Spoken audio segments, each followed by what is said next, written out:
دشت تو دشت ہے، دریا بھی نہ چھوڑے ہم نے، بحر ظلمات میں دوڑا دیے گھوڑے ہم نے۔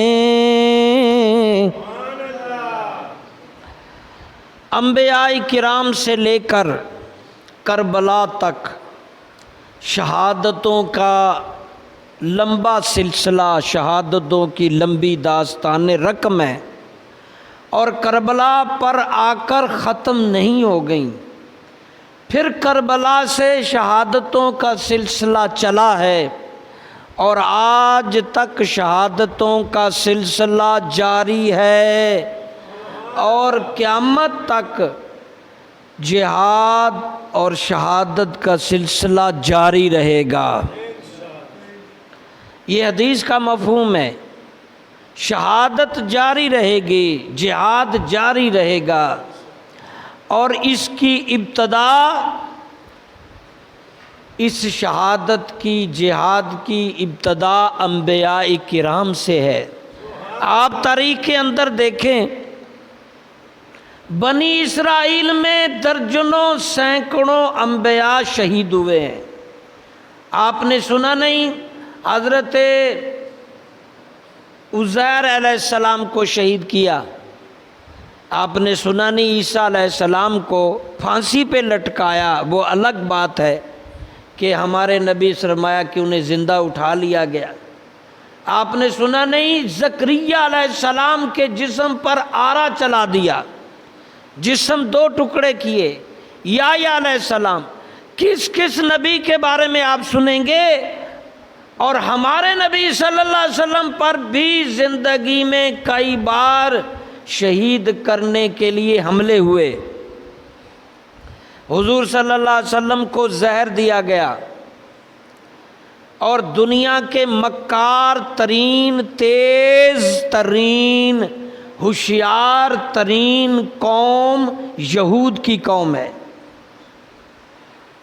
جب قلعے خیبر فتح ہو گئے، یہودی وہاں آباد تھے نا قلعہ خیبر کے قلعوں میں، بعض روایتوں میں 19 قلعے ہیں، بعض میں 21 قلعے ہیں، چھوٹے بڑے ملا کے۔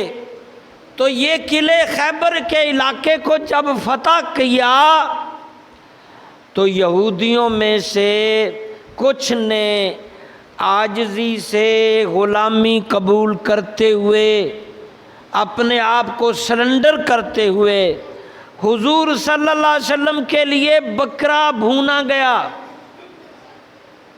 کھانا، رسپیکٹ، بڑی مکاری ہوشیاری سے۔ اور پھر وہ خاتون جو پیش یہودی خاتون پیش تھی، اس نے آپ کے کھانے میں زہر ملایا، اور آپ صلی اللہ علیہ وسلم نے جب اس کھانے کو تھوڑا سا تناول فرمایا تو واپس رکھ دیا، فرمایا لگتا ہے کہ اس میں زہر ہے، مگر کیونکہ آپ صلی اللہ علیہ وسلم کی ذات بابرکات پاورفل ہیں تو آپ اپنی موت سے پہلے شہادت کا درجہ نہیں پا سکتے تھے۔ جب آپ کی زندگی کے ایام پورے ہوئے، جب آپ موت کے قریب مراحل میں پہنچے تو آپ یاد فرمایا کرتے تھے کہ وہ زہر کا اثر جو یہودیوں نے مجھے چلاکی سے گوشت میں، کھانے میں ملا کر مجھے دیا تھا، اس زہر کا اثر اب بھی محسوس کرتا ہوں، اور اسی زہر کی وجہ سے لگتا ہوں میں زیادہ بیمار ہوں اور مجھے دنیا سے کوچ کرنا ہوگا۔ اس لیے علماء فرماتے ہیں کہ جناب رسول اللہ صلی اللہ علیہ وسلم شہادت کے بلند فائز پر بھی قائم تھے، جناب کو شہادت کا مرتبہ بھی حاصل ہے۔ اور یہ یہود ہمیشہ مکار رہے ہیں، اور آج بھی ہمارے بڑے بڑے حکمرانوں کے گھروں میں، بڑے بڑے جرنیلوں کے گھروں میں، بڑے بڑے وڈیروں کے گھروں میں، سیاستدانوں میں گھروں میں، اور یہودی گھس گھسا کے یہودی عورتوں کے ذریعے، مختلف جاسوسی کے ذریعے آج بھی مسلمانوں کو پسپا اور ہلاک کرنے کے منصوبے شدت کے ساتھ جاری و ساری ہیں۔ ایک تاریخ میں نے پڑھا تھا کہ یہود نے 70,000 پیغمبروں کو شہید کیا ہے، 70,000 انبیاء کو۔ اتنی بے رحم قوم، اور جب اس نے کام نکالنا ہو اس سے میٹھی اور اس سے مکار قوم نہیں ہوتی۔ اس لیے آج دنیا میں سارے فتنے اسی قوم یہود سے ہیں۔ اور جہاں تک جہاد کا تعلق ہے، جہاد کو ختم کرنے کے لیے پچھلے چند سالوں سے یہود نے بڑی انویسٹمنٹ کی ہے۔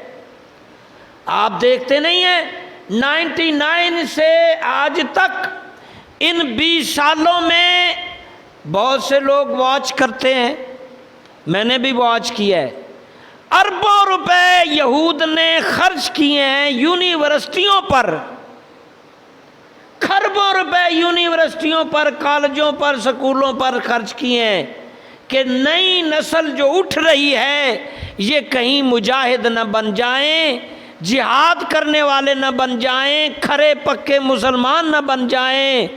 اور انہوں نے شروع سے ہی چھوٹے چھوٹے سکولوں سے گانے باجے کو، ڈانس کو، اختلاط مرد و زن کو، فحاشی اور یعنی کو، دنیاوی جو مناصب ہیں، مراتب ہیں، دنیاوی جو ریسورسز ہیں ان کو بڑی سپورٹ دے کے پیسوں کے ساتھ، مشہوریوں کے ساتھ اور مختلف ایکٹروں کے ذریعے، میڈیا کے ذریعے، اشتہارات کے ذریعے، مختلف ڈیوں کے نام دے کر ان 20 سالوں میں جتنی مسلمان قوم جہاد سے دور ہوئی ہے، تاریخ کے اندر اس کا ثانی نہیں ملتا۔ یہاں تک کہ مائی لائف مائی رائٹ کے نعرے لگا دیے۔ آج پاکستان کیا بلکہ پوری دنیا مسلم کالج، یونیورسٹی، سکولوں پر اسلام کا زور نہیں چل رہا، علماء کا زور نہیں چل رہا، قرآن و حدیث کی اس طرح تشریح ترجمہ نہیں ہو رہا، تبلیغ وہ نہیں ہو رہی، اور ہر جگہ، ہر اکیڈمی، ہر سکول، ہر سطح پہ بگاڑ ہے، فحاشی عریانی ہے، گانا باجا ہے، اور بچے بچیاں اس نہج پہ پہنچ گئے ہیں کہ وہ زندگی کا مطمع نظر یہی سمجھتے ہیں نشہ کرو، زنا کرو، لوٹو گھسوٹو اور کھاؤ، بس مر جاؤ یا مار جاؤ۔ ہم کون ہیں، کہاں سے آئے ہیں، ہماری ذمہ داریاں کیا ہیں، ہمیں جہاد کا کیا ترغیب ہے؟ علامہ اقبال کی شاعری میں، علامہ اقبال کی تقریروں میں، تحریروں میں، اور ہماری تاریخوں میں قرآنی آیات سے، احادیث سے، اور یقین جانیے جب میں نبی علیہ الصلاۃ والسلام کی زندگی کو دیکھتا ہوں تو آپ صلی اللہ علیہ وسلم صرف مدنی زندگی میں، یعنی 10 سالوں کے اندر، صرف 10 سالوں کے اندر درجنوں جہاد کیے، درجنوں غزوات لڑے ہیں۔ اور پچھلے دن ایک صاحب کہہ رہا تھا جی مولوی دعا ہی نہیں کرتے تے کتوں ہونا ہے؟ میں کہا خالی دعا نال کام نہیں چلنا، اگر صرف دعا سے کام چلنا ہوتا تو نبی علیہ السلام سے بڑی دعا کسی کی ہو سکتی ہے؟ نبی علیہ السلام کی دعا سے بڑی دعا کسی کی نہیں ہے۔ یہاں صرف دعا پہ اکتفا کر کے بیٹھے ہوئے ہیں۔ اور ایک صاحب بولنے لگے جی پھر آپ خود جہاد کیوں نہیں کرتے؟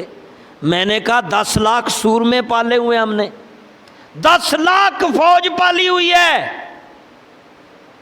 سارا ملک کا خزانہ، نوٹ، سارا سرمایہ، زمینیں، سب کچھ انہی کے لیے وقف ہیں، ہم سب ان کے غلام ہیں۔ جہاد ان کی ذمہ داری، ہم تو ترغیب دینے والے ہیں، ہم اکیلے نہیں۔ اس وقت بھی جناب رسول اللہ کی زندگی میں آپ خود لیڈرشپ تھی، یہ نہیں ہوتا تھا کہ کوئی ایک شخص اٹھا اور تلوار اٹھائی جہاد کرنے لگ پڑا، ایسے نہیں ہے، باقاعدہ فوج بنائی جاتی ہے اور فوج کو کمانڈ کیا جاتا ہے، ٹارگٹ دیے جاتے ہیں۔ اور ہماری تاریخ اسلام میں کئی سو سالوں تک جو فوجی ممالک میں مسلم ملکوں میں افواج بنتی تھی ان کو صحیح اسلامی طریقوں پر استوار کیا جاتا تھا، اسلامی ضوابط پر رکھا جاتا تھا، اللہ پر تقوی، جہاد اور زندگی صرف اللہ کے لیے ہے اور اللہ کی عطا کردہ ہے، برین واش کیا جاتا تھا۔ اور آج کی اکثریت افواج اسلامی ملکوں میں نشہ ہے، سگار، سوٹے، شراب، چاند چھوڑ کے بے نمازی، بے رغبتی، بے دھیانی اور انسانوں کو اغوا کرنا، کاٹ دینا،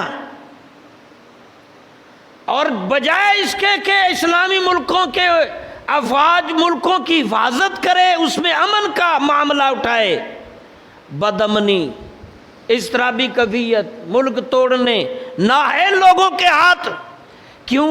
تبلیغ دین نہیں ہوا، اسلام نہیں پڑھا۔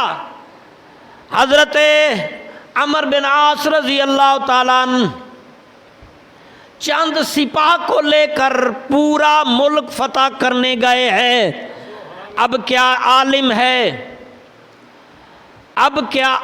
ہے کہ راستے میں چلتے چلتے دھوڑ اڑتی جا رہی ہے، اور یہ عالم ہے کہ ایک صاحب نے کہا جناب ہم بہت تھوڑے ہیں، مد مقابل لاکھوں ہیں، ہم قتل ہو جائیں گے، شہید ہو جائیں گے۔ حضرت فرمانے لگے بے شک مد مقابل بہت زیادہ، ہم بہت تھوڑے ہیں، مگر کیونکہ ہم اللہ کے لیے لڑنے جا رہے ہیں اللہ ہمیں ضائع نہیں کرے گا۔ اللہ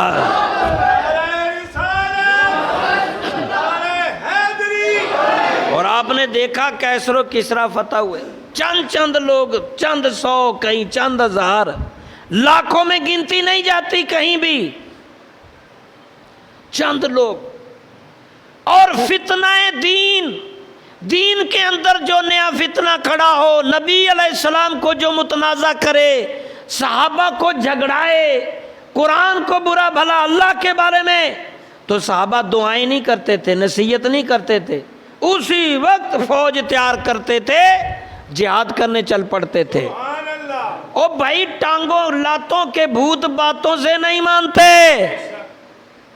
یہاں 73 سال ہو گئے، گانا ہر سال نکل آتا ہے، انڈیا جا جا نکل جا جا جا، پتہ لگتا ہے جی اس پہ 5 کروڑ خرچ ہو گیا گانے پہ، بیچ میں بیبیاں بیبے ڈال ڈول کے سین دکھا کے انڈیا جا میری زمین سے نکل جا جا، سال بعد ایک گانا نکل ہو جاتا ہے، نیا گانا ریلیز ہو گیا جی، 5 کروڑ لگ گیا، یہ جہاد ہو رہا ہے۔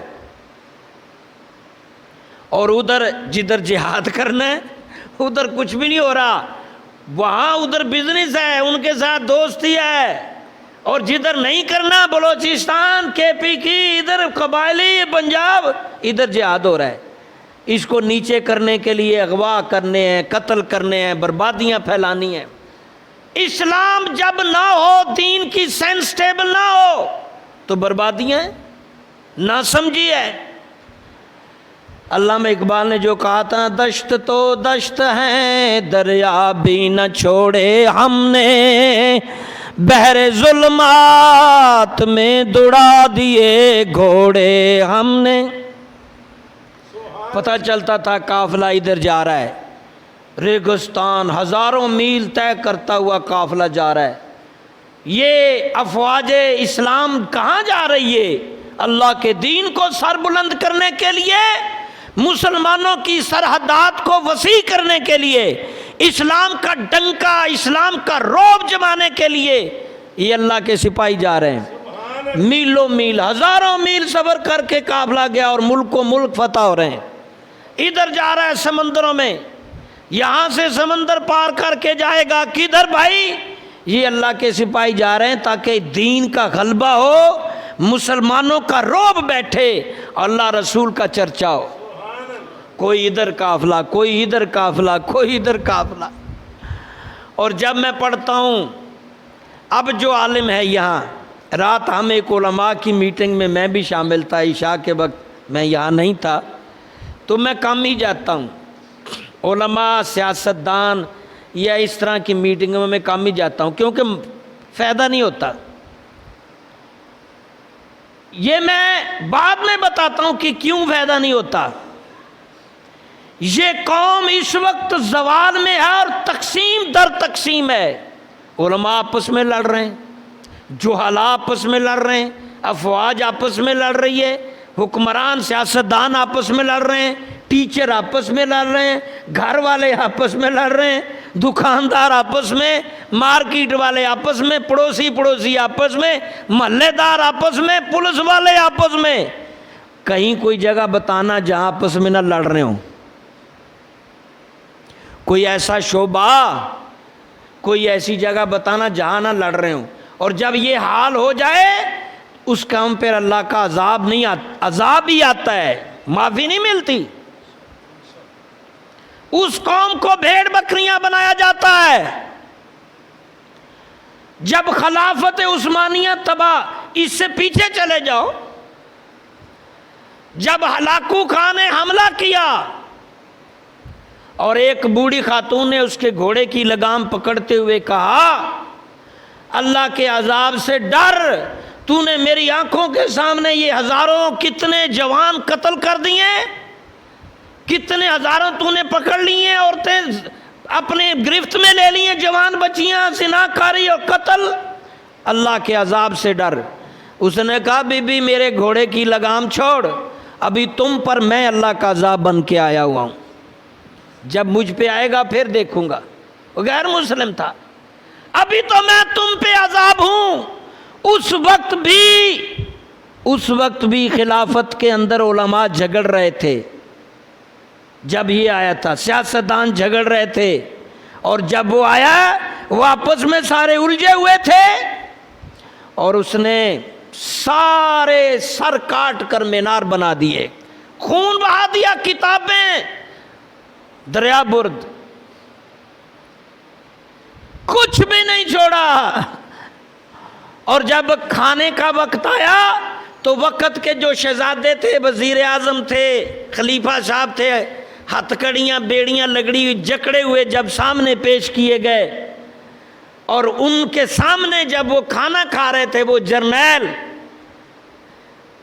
ہلاکو خان کے، انہوں نے ان کو کہا بھی ان کو بھی کھانا دو. کہا کیا دیں؟ انہوں نے کہا ان کو جو سونا چاندی انہوں نے جمع نا، وہ دیکھو ریڑھیے بھر بھر کے آ رہے ہیں، سونا چاندی جواہرات، درہم دینار ریال ڈالر جوڑتے رہے ہیں، یہ لاؤ ان کو دو، یہ کھائیں. اور بڑے تن سے کہتے ہوئے کہا، کاش تم نے ان سارے پیسوں کا جہاد کیا ہوتا، تم نے فوج بنائی ہوتی ٹھیک والی، اور جہاد والی ان کی ذہنی کیفیت تیار کی ہوتی کہ تم نے اللہ کے لیے جینا ہے، اللہ کے لیے مرنا ہے، تمہارا کوئی ملک، کوئی دھرتی نہیں، چلو بنا لے سرحدیں، کیونکہ 73 ٹکڑوں میں کافروں نے ہمیں بانٹ دی ہے، ہمارا مجبوری بھی ہے، اور چلو اپنا ٹکڑا ہی بچا لو. اور علامہ اقبال جو کہہ رہے تھے، وہ افریقہ میں اسلام پھیل گیا، وہاں کا ایک گورنر، وہاں وہ جو اندلس جو آج کل اسپین ہے، 24 صوبوں کا ملک تھا اس وقت، 24 ریاستوں کا. وہاں سے مخبر نے خبر دی کہ اتنا خوبرو علاقہ ہے اندلس کا، قرطبہ کا بڑا خوبرو علاقہ ہے، اور 24 ریاستوں یا صوبوں پر ہے. وہاں نہیں اسلام گیا، سب جگہ اسلام پہنچا ہے. اس نے کہا، میرے جرنلوں وہاں اسلام کون لے کر جائے گا؟ ایک شخص تیار ہوتا ہے